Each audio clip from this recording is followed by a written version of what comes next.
things that struck me yesterday was Avi's poem about the we're water and how the water goes underground.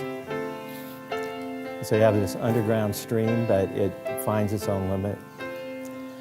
And it got me thinking about a person that I wrote about in my book, and I teach is Dostoevsky, whose great metaphor is the underground.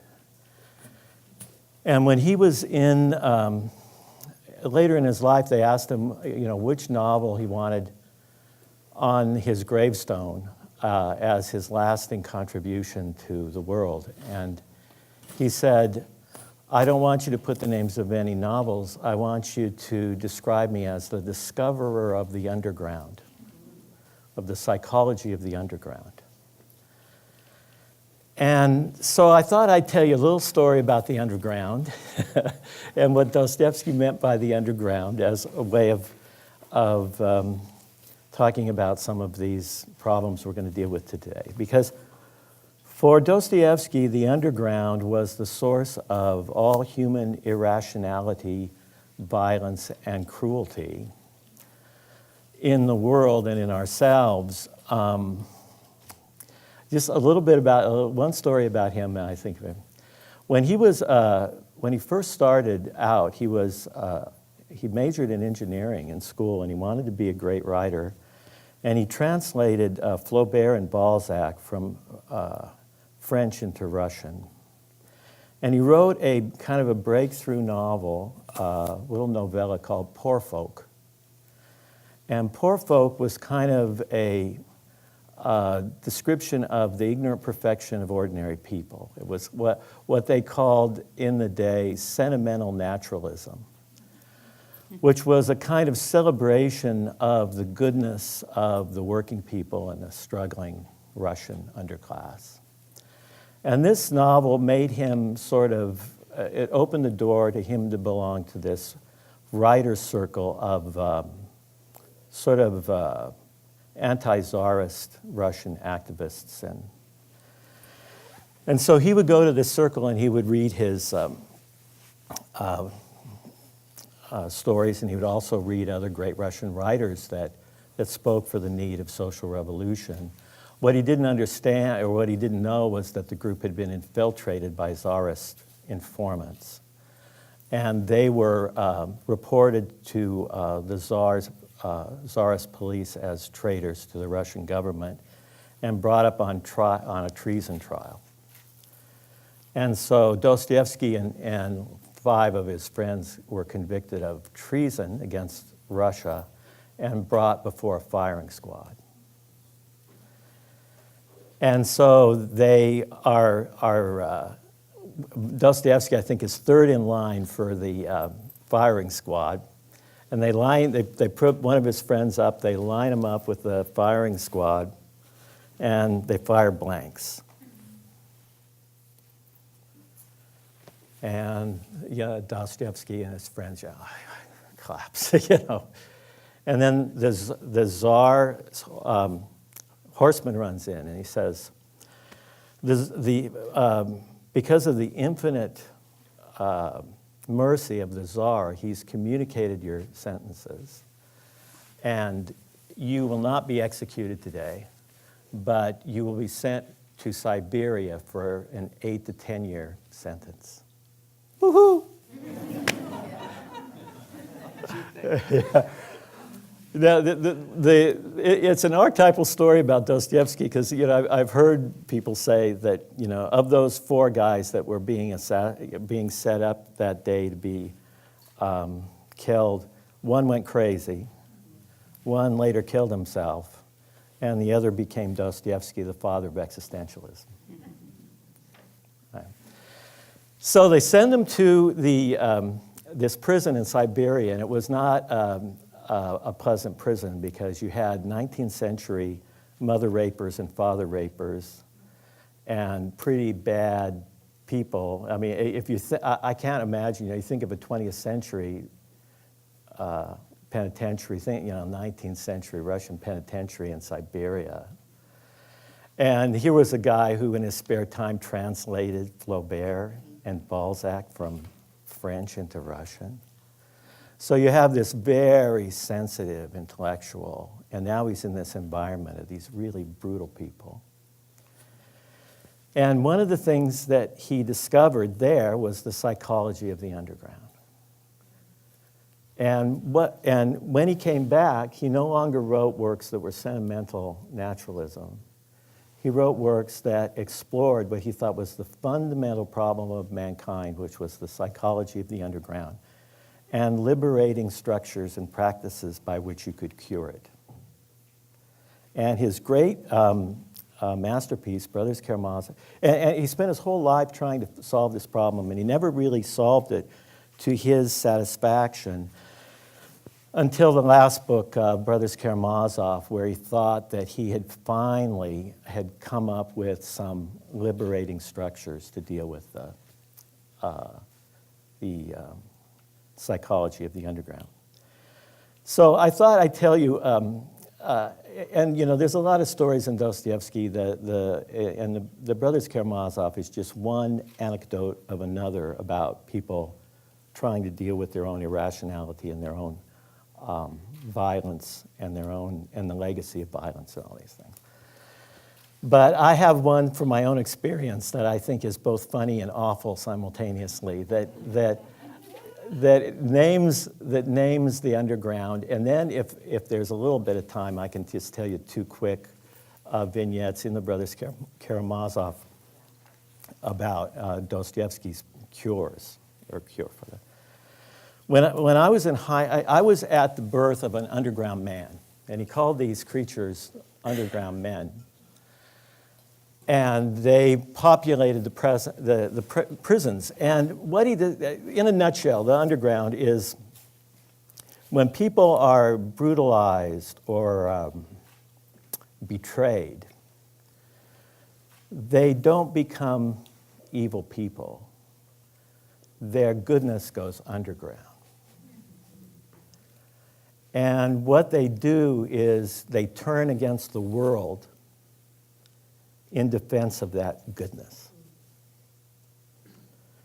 So they don't think they're bad and you're good. They think the so-called good world is bad and they're good. So anything you want, I don't. Because I'm protecting the good in me that you tried to destroy by being normal. And this is pretty perverted, but it's how we all feel. You know, I'm not selling out. I'm not engaging in that yes and. I got a big but and a big no that makes me who I am, and you're not going to break me. And if I can stay true to that no, I win. And these were the way, and this is how people survived in the prisons, because they became really survivalists by fighting back. And he saw that, and he said, well, you know, I didn't really factor that in my sentimental naturalist stories. That there was a reason why people were not responding to my charity with gratitude. That in fact, the nicer I was to them, the more they wanted to beat the crap out of me. And it was like, and I didn't realize I was rubbing salt in wounds by reminding them of their deficit. So anyway, I want to tell you this story, because it's both funny and awful, right? I told you that.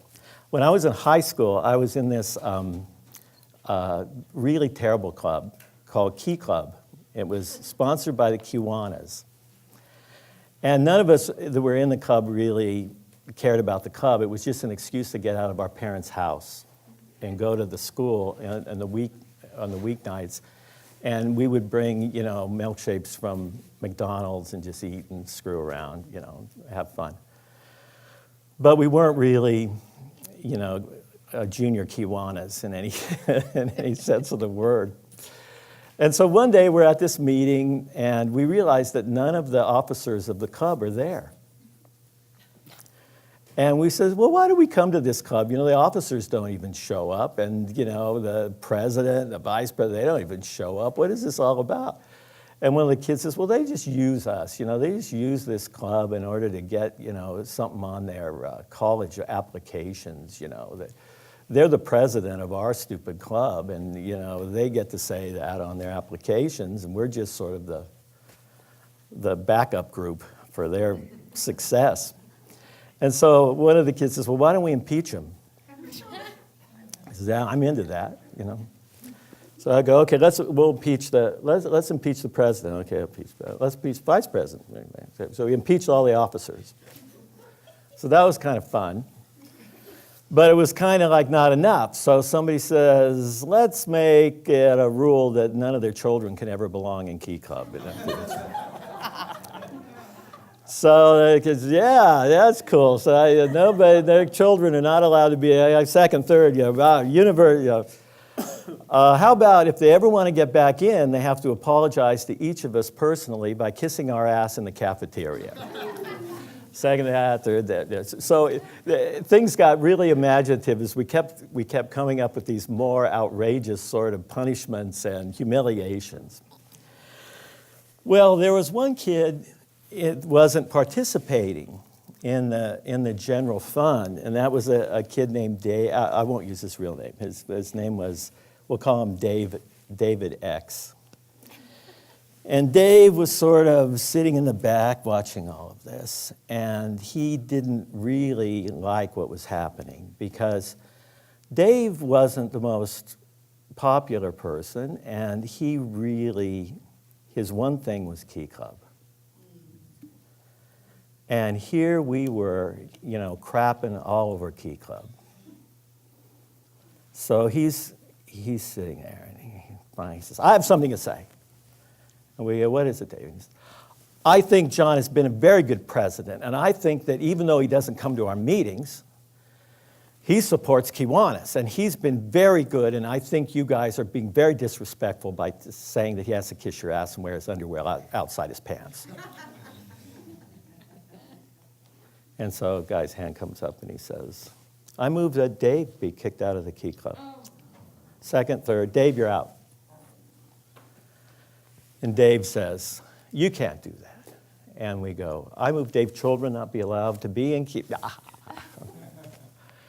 So now all this is, now what's Dave thinking? We'll take our Dostoevskian motif. He's not thinking, I'm a fool. I'm not getting the joke. I'm not merging with the collective here. He's thinking, I'm the one person that stands for the good, true, and the beautiful. And all of these people here are my enemies. And if I have any pride in myself, I'm not going to let them get away with it. I'm going to fight these little mothers to the death.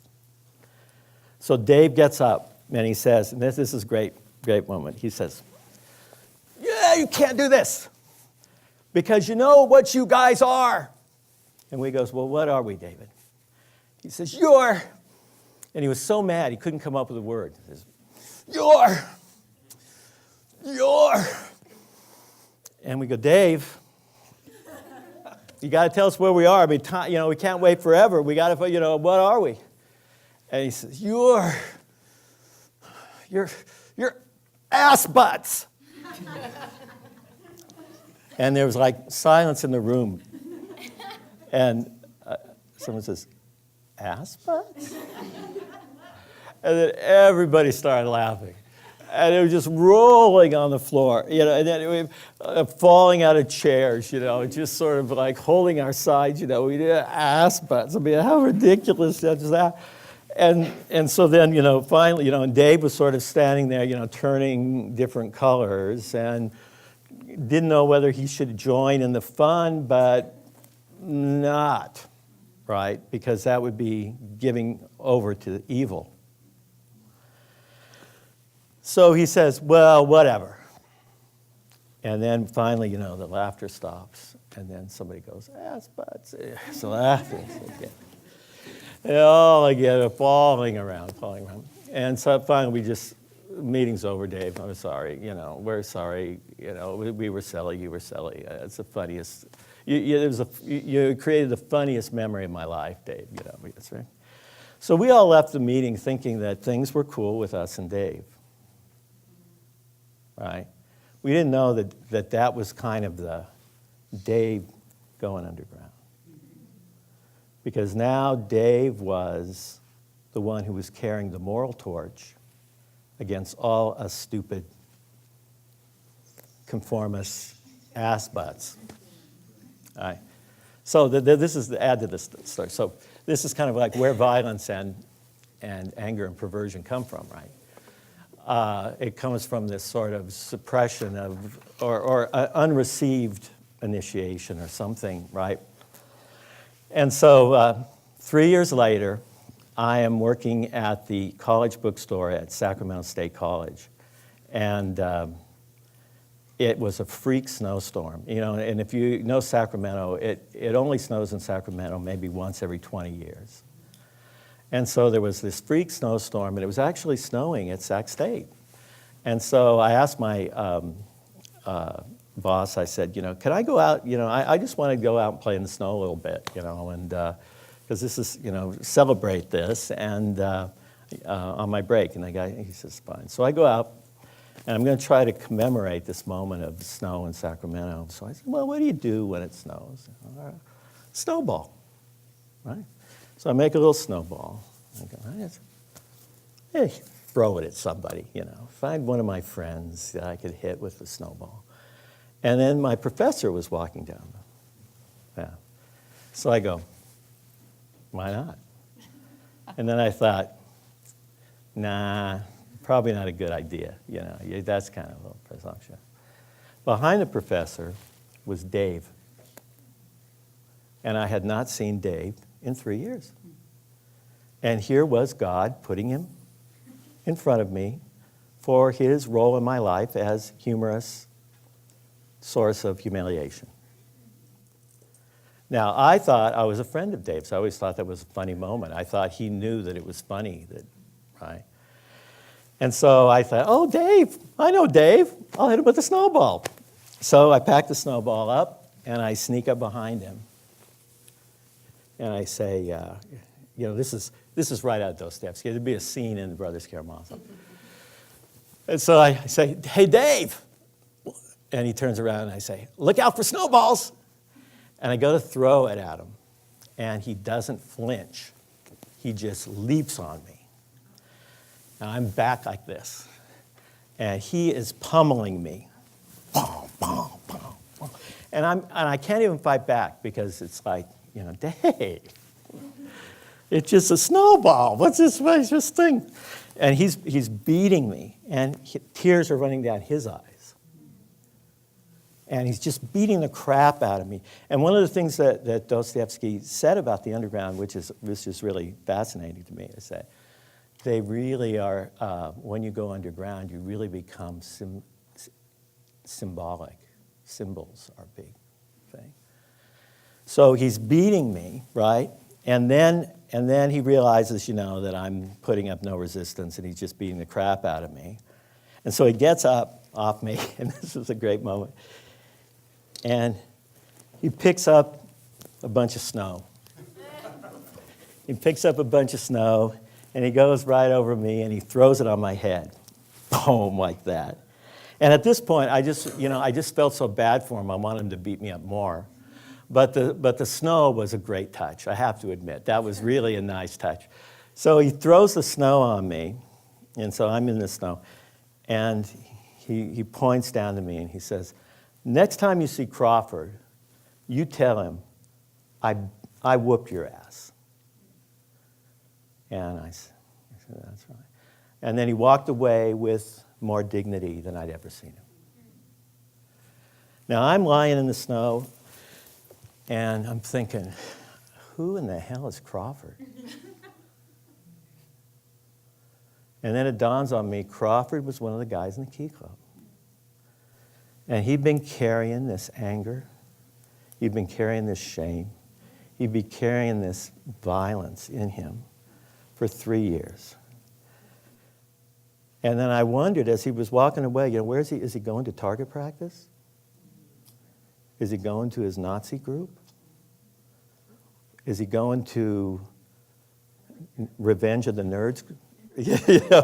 Where is he going with that stuff? And we had created that. But we didn't knowingly create that, right? I mean, we were creating community by uniting the losers against the people that were oppressing us. But we were also kind of creating the psychology of the underground. So how do you undo the psychology of the underground? Because those guys were all in the prison that Dostoevsky was at. And so he became fascinated with his problem, and he saw it everywhere. Everybody's underground to some degree. And so how do you deal with it? So like when you read the Brothers Karamazov, the opening is like an 18th century novel where he has like the background of the family, the prequel. But the background of the family is how everybody in the family went underground at some point in their life, right? Like this grandmother married this guy because her parents hated him, And then she divorced that guy because he loved her, to pick a guy that would brutalize her. And then he gave birth to so it's like a history of dysfunction, right? Until you get to the brothers Karamazov, and they're the one, and there's one character who's trying to undo the damage of 5 generations of underground behavior. But I will, I don't want to go on too long, but I do want to give you an example of how the underground is, how it's maybe it's some liberating structure, just in Dostoevsky, a little how he did this. He had one character in the Brothers Karamazov, Father Zosima, who was a former underground man who almost killed a man in a duel. It kind of woke him up that he was not doing things right. And so he had this spiritual transformation. He wanted to heal the underground rather than perpetuate it.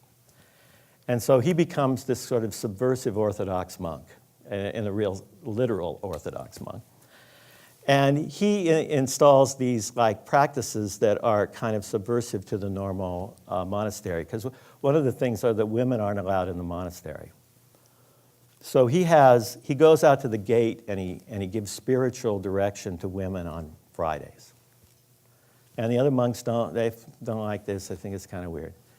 And there's one little chapter in the Brothers Karamazov. It's like maybe 50 pages, where you get to be in on one of Father Zosima's spiritual counseling sessions.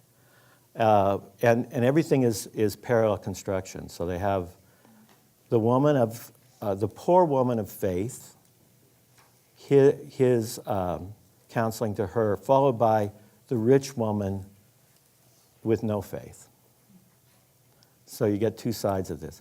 And Zosima's ruling principle in spiritual direction is you just try to keep people from going underground, from nursing of resentment and identifying with the injustices, and hating their world.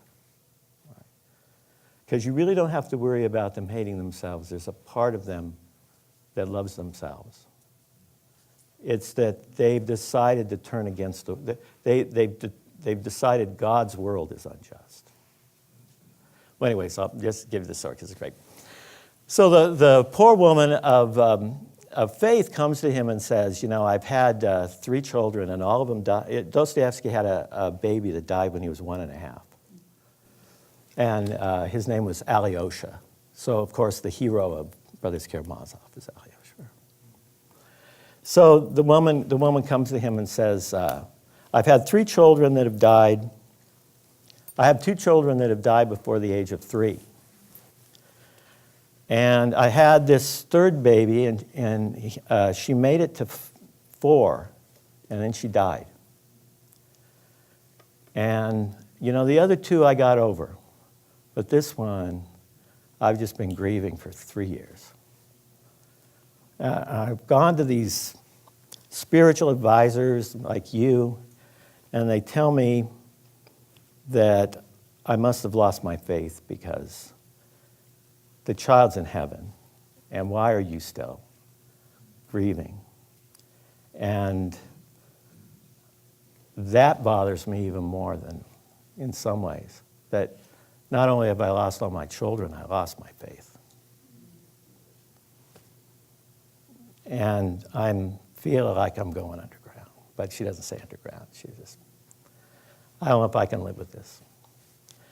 So Zosima says, well, those guys that you talk to, this is the Orthodox version, those guys you talk to, they're right. Your baby's in heaven and your baby's probably happy. But they didn't tell you the full psychological side of this thing. That babies sometimes demand that their parents grieve. And sometimes it's a week, sometimes it's a month, sometimes it's a year, sometimes it's 10 years. And it sounds like you got one of these babies that wants you to grieve. So, just grieve. You haven't lost your faith. And when the baby has enough of your grief, she'll send you a sign. Thank you. Thank you. I just needed to be able to. So she goes away and says, oh, by the way, I've got this radish for the poor. Could you put it in your own soup? Thank you. So then the rich woman comes in. The rich woman comes in and she says, Father, I got a question for you. He says, what? He says, I'm just so grateful for all the things God has given me. And I have all the graces of the world. I have this nice house, and I have dinner parties, and I'm just really being graced. But one thing bothers me, and that's that I'm going to die, and it's all going to be taken away from me. And so it takes away some of the joy I feel in life because it's so transitory. But I know that in our tradition, there is this doctrine of eternal life. And if I could believe in eternal life, I wouldn't feel so bad about dying, but I don't believe in eternal life. And I know you're a great spiritual master. Can you explain the doctrine of eternal life in a way that I can understand that will make my life meaningful? And so Zosima, again, how do you keep her from going underground, right? So Zosima says, well, you've got it backwards. You think that you need to believe in eternal life before you can love people. But it's exactly the opposite. First, you love people, and then the idea of eternal life might be given to you as a grace. But you don't wait until you believe in eternal life before you love, because that's like you want the guarantee before them. And see this poor woman over here, she just lost her baby, all 3 babies, and she could really use a dinner. So why don't you invite her over to one of your dinner parties and talk to her about her faith? Because she's one of the most faithful women I've ever met. And the wealthy woman says, I knew you had nothing to tell me. That's Dostoevsky, right? And so he both recognizes that there are ways of addressing the underground, but they're fraught with, it's not an easy thing, because the thing that's motivating the other person's contempt for you is their secret love of the good, true, and the beautiful that they don't believe your world has room for. And in some ways, Zosima probably failed the wealthy woman because he didn't know. But he did try to tell her, get in touch with community. But that, I think, is part of what we're talking about with the stone soup and the underground, is that it's not that the good, true, and the beautiful are fighting against evil. It's that there's this perversion, or this sort of turning around of the good, true, and the beautiful into a kind of defensive thing that has to be, undone. And it's trickier than it looks, probably. So that's my 2 bits for the morning. Yeah.